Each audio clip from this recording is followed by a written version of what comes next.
ગયો, કારણ કે હું અહીંયા જ્યાં જોઉં ત્યાં માસી જ દેખાય છે. એમાં વળી મમ્મા અને માસી ભેગા થાય તો બાળકોનો વારો જ ક્યાંથી આવે? પણ ખબર નહીં મારો વારો કેમ આવી ગયો. પણ સાચું કહું તો આજે વર્ષો પછી મારી મમ્માની બાળપણની સખીઓ મળી છે અને મારી મમ્માનું દિલ ભરાઈ ગયું, કારણ કે આ સખીઓ સાથે મારી મમ્મા બાળપણમાં સ્કૂલે ભણવા જાતી, રમવા જાતી અને નદીએ નાહવા જાતી. એ પલ કેમ ભૂલાઈ જાય? જિંદગીની દરેક વાતો પહેલા ફ્રેન્ડને કહેવામાં આવે છે અને મારી મમ્માએ બાળપણમાં આ ફ્રેન્ડ સાથે સુખ દુઃખની વાતો શેર કરી છે, કારણ કે તેને પોતાના કરતા પોતાની ફ્રેન્ડ પર વિશ્વાસ હોય છે. સમય જતાં બધી ફ્રેન્ડ અલગ થઈ ગઈ, પણ ફ્રેન્ડની યાદો મારી મમ્માના દિલમાં રહી ગઈ હો. કેમ કે મારી મમ્મા અને મારી મમ્માની ફ્રેન્ડની દિલની વાતો ભગવાને સાંભળી લીધી અને આ સુંદર સખી સ્નેહ મિલન રચાયું. વાહ ઈશ્વર, તારી કળા કોઈ ન જાણે.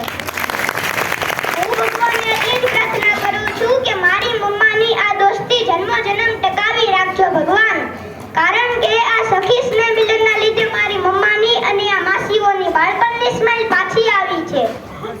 આપ સૌનો આભાર, કેમ કે આવું સરસ સુંદર સખી સ્નેહ મિલનનું પ્રસંગ ગોઠવ્યું. જોવો તો ખરા, બધાના ચહેરા ઉપર ખુશીનો પાર જ નથી રહ્યો.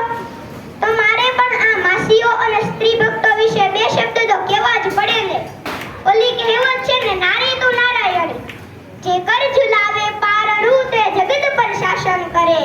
જે કર ઝુલાવે પારણું તે જગત પર શાસન કરે. જગતના મહાપુરુષોને જન્મ આપનારી નારી સાક્ષાત નારાયણી છે. જગતના મહાપુરુષોને જન્મ આપનારી નારી સાક્ષાત નારાયણી છે. માનવ જાત પરનું તેનું ઋણ ઘણું મોટું છે. આપણા ઇતિહાસમાં ઘણા અમર નારી પાત્રો જોવા મળે છે. પવિત્રતા સતી સીતા પતિના સુખે સુખી અને પતિના દુઃખે દુઃખી રહેતી. પવિત્રતા સતી સીતા પતિના સુખે સુખી અને પતિના દુઃખે દુઃખી રહેતી.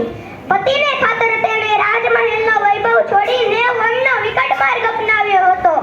લક્ષ્મણની પત્ની ઉર્મિલાનો ત્યાગ પણ નાનો સૂનો નથી હો.